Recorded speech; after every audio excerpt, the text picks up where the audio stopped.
दोस्तों, आज की कहानी बहुत ही महत्वपूर्ण है, तो आपसे निवेदन है यह कहानी पूरी जरूर सुनिएगा। आज इस वीडियो में हम महात्मा बुद्ध के ऐसे 12 उद्देश्य जानेंगे जिन्हें आप समझकर यह जानोगे कि कम उम्र में बुढ़ापा क्यों आता है। तो वीडियो में अंत तक जरूर बने रहिएगा। और अगर आपने अभी तक वीडियो को लाइक नहीं किया है तो वीडियो को लाइक करके हमारे YouTube चैनल को भी सब्सक्राइब जरूर कर लीजिएगा। दोस्तों, जैसा कि आप सभी लोग जानते हैं कि महात्मा बुद्ध एक राजा थे, लेकिन उन्होंने सब कुछ त्याग करके एक सन्यासी का जीवन अपना लिया था। तो उन्हें सब पता है कि हमें क्या खाना चाहिए, हमें कैसी दिनचर्या अपनानी चाहिए। अगर आप महात्मा बुद्ध की बताई इन 12 बातों को अपनी जिंदगी में उतार लेते हो तो यह निश्चित है कि आपको कोई बीमारी नहीं होगी, आपको बुढ़ापा कभी छू भी नहीं पाएगा।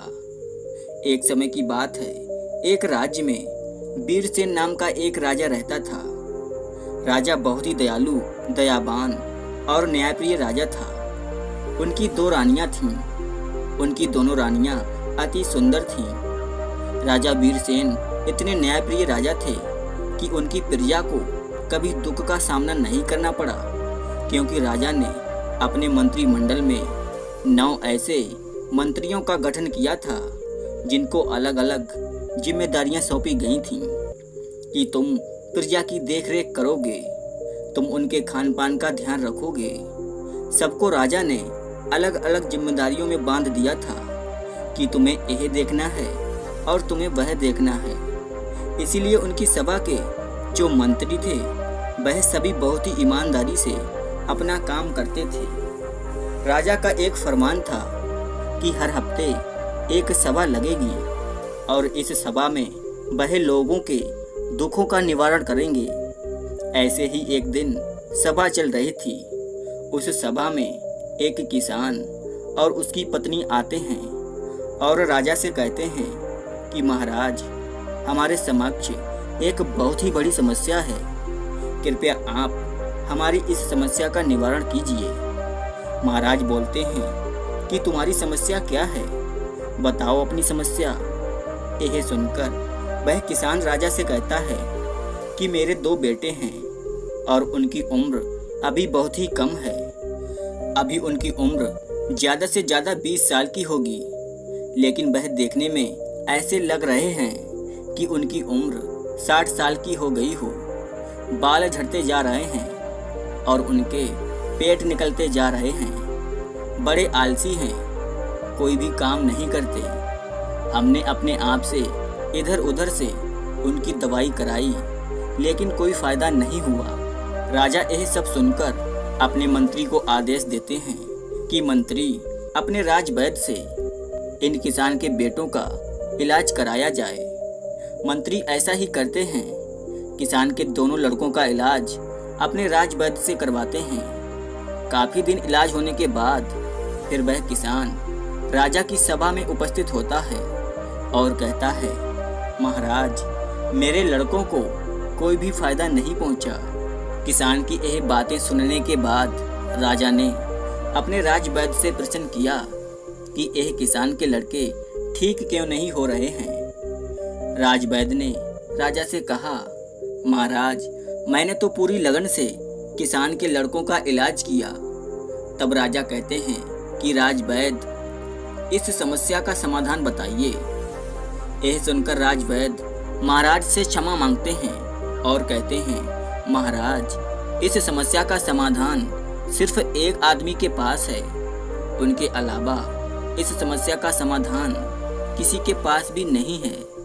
यह सुनकर महाराज कहते हैं कि कौन है वह व्यक्ति, हम उसे अपने राज्य में आमंत्रित करेंगे जिससे हमारे राज्य के लोग सुखी रह सकें। राजवैद्य कहते हैं, वह व्यक्ति महात्मा बुद्ध हैं जिनके पास सारी समस्याओं का समाधान है।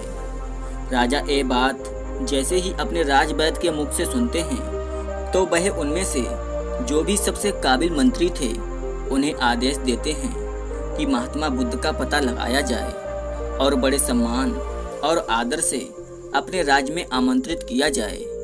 सारे मंत्री चारों दिशाओं में फैल जाते हैं और बहुत प्रयासों के बाद, काफी मेहनत के बाद महात्मा बुद्ध का पता चलता है। मंत्री बुद्ध के पास जाते हैं और उन्हें प्रणाम करते हैं और कहते हैं कि हे प्रभु, हमारे राज्य चलिए, आपको राजा ने बुलाया है। हमारे राज्य में बहुत बड़ी बीमारियां आ गई हैं, कृपया आप हमारे साथ चलने का कष्ट करें।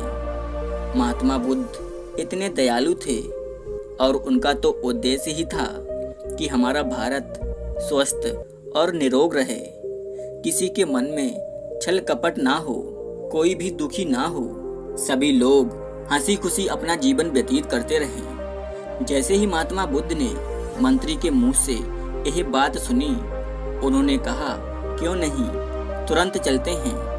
और महात्मा बुद्ध उस मंत्री के साथ उस राज्य में आ जाते हैं। उनके साथ उनके शिष्य भी आते हैं। महात्मा बुद्ध राज्य में पहुंचने के बाद राज्यसभा में उपस्थित होते हैं। महात्मा बुद्ध को देखकर राजा उन्हें प्रणाम करते हैं और कहते हैं, आइए प्रभु, अपना आसन ग्रहण कीजिए। और फिर राजा महात्मा बुद्ध से कहते हैं, गुरुवर, आप ही इस किसान की समस्या का समाधान कर सकते हैं। फिर वह किसान अपनी सारी समस्या महात्मा बुद्ध को बताता है। यह सुनकर महात्मा बुद्ध कहते हैं कि सब ठीक हो जाएगा। राजा आश्चर्य में पड़कर बुद्ध से कहते हैं कि ठीक है महाराज, आप इन किसान के बेटों को ठीक कर दीजिए।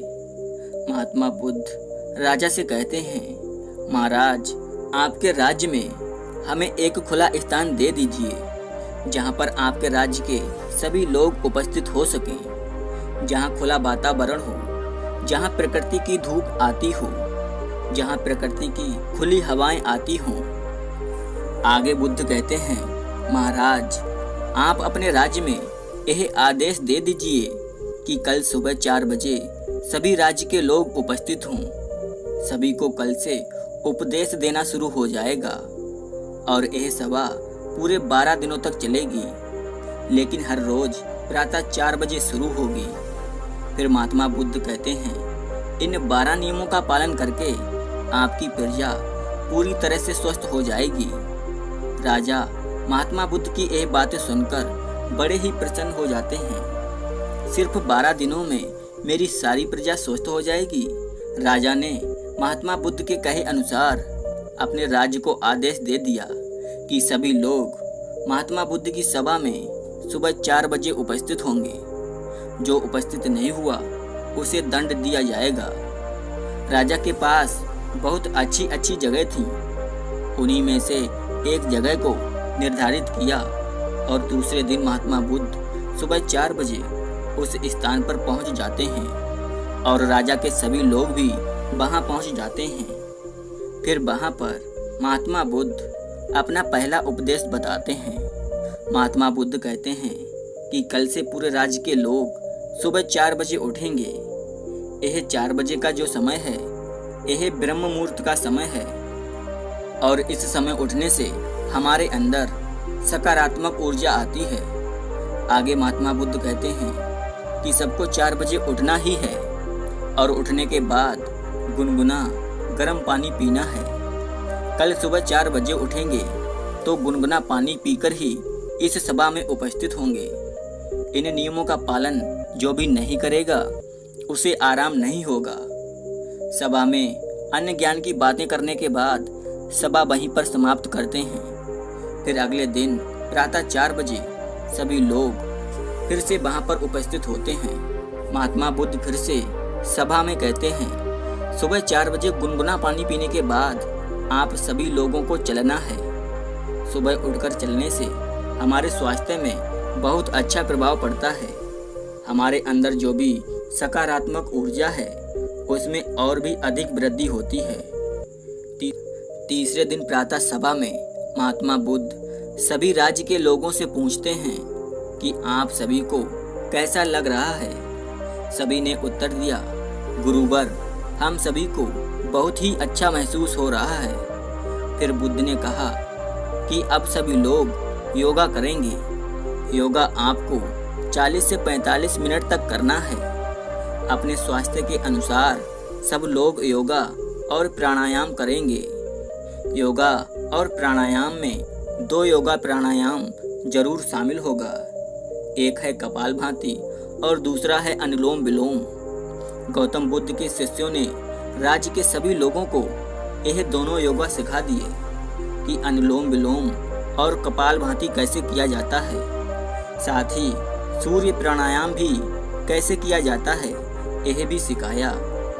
अगले दिन सभा में फिर सभी लोग उपस्थित होते हैं। महात्मा बुद्ध कहते हैं कि अगला काम जो है वह सब करेंगे। वह सारे लोग 300 ग्राम सेब खाएंगे। इससे ज़्यादा भी खा सकते हैं, लेकिन कम से कम 300 ग्राम खाना ही है। फिर महात्मा बुद्ध कहते हैं कि सेब के खाने के बाद सबको दोपहर में खाना खाना है। रोटी के साथ मौसम के अनुसार उन सब्जियों को खाना है। बुद्ध कहते हैं कि अगर हम प्रकृति के अनुसार जो चीज़ उपलब्ध है उसी को खाएंगे तो हमारा शरीर स्वस्थ रहता है। ऐसे ही अगली सभा में जब सारे राज्य के लोग उपस्थित हुए तो महात्मा बुद्ध ने कहा कि खाने के 1 घंटे बाद तुम्हें दही खाना है। दही खाने से हमारा खाना अच्छी तरह से पच जाता है और इससे हमारे शरीर को अत्यधिक कष्ट नहीं करना पड़ता खाना पचाने में। इसके बाद महात्मा बुद्ध अगली सभा में कहते हैं कि जब हम खाना खाते हैं उस वक्त हमें पानी बिल्कुल नहीं पीना चाहिए। अगर खाना गले में अटक जाए तो हल्का सा 1 घूंट पानी पी सकते हैं। अगले दिन सभा में महात्मा बुद्ध ने कहा कि सूर्य अस्त होने से पहले हमें अपने रात्रि का भोजन कर लेना चाहिए। इस तरह से भोजन करने से रात को सोने से पहले भोजन अच्छे से पच जाता है और आप जब सोते हो तो आपके शरीर को बीमारियों से लड़ने की शक्ति मिलती है और इन्हीं बीमारियों से लड़कर आपका शरीर आपको स्वस्थ रखता है, आपके मन को प्रसन्न रखता है। रात में नींद न आने का यह सबसे बड़ा कारण है कि हमारे खाने का समय बिल्कुल भी निर्धारित नहीं है। कभी हम रात में 9 बजे खाना खाते हैं, कभी 11 बजे और कभी कभी हम 12 भी बजा देते हैं। इस वजह से जो लोग खान पान करते हैं उनके शरीर की दुर्दशा खराब होना तय है। अगली सभा में महात्मा बुद्ध कहते हैं रात को सोने से पहले आपको दूध में हल्दी मिलाकर पीना है। यह हल्दी वाला दूध आपकी सारी बीमारियों का नाश कर देगा। इतनी शक्ति होती है दूध और हल्दी में। 12 दिन की सभा समाप्त करने के बाद महात्मा बुद्ध महाराज से पूछते हैं महाराज अब आपके राज्य के लोग कैसे हैं। राजा बहुत ही प्रसन्नतापूर्वक बुद्ध से कहते हैं कि हे गुरुदेव आपने हमारे राज्य को धन्य कर दिया। आपने जो उपदेश दिया उससे हमारी प्रजा देखने में ऐसी लग रही है जो 60 साल के थे वे लग रहे हैं कि 15-20 साल के हो गए हों। सबकी ढलती उम्र रुक गई है। सारे ही लोग हष्ट पुष्ट हैं। सारे ही लोग बहुत ही प्रसन्न हैं। किसी को दवा की कोई भी ज़रूरत नहीं है। तो दोस्तों इन नियमों का पालन अपने जीवन में अवश्य करें। इन नियमों का पालन करके आप अपने जीवन में इतना ऊंचा उठ सकते हैं जिसकी आपने कभी भी कल्पना नहीं की होगी। उम्मीद करता हूँ आपको इस वीडियो से बहुत कुछ सीखने को मिला होगा। अगर वीडियो पसंद आई हो तो वीडियो को लाइक और हमारे इस YouTube चैनल को सब्सक्राइब जरूर कीजिएगा। धन्यवाद।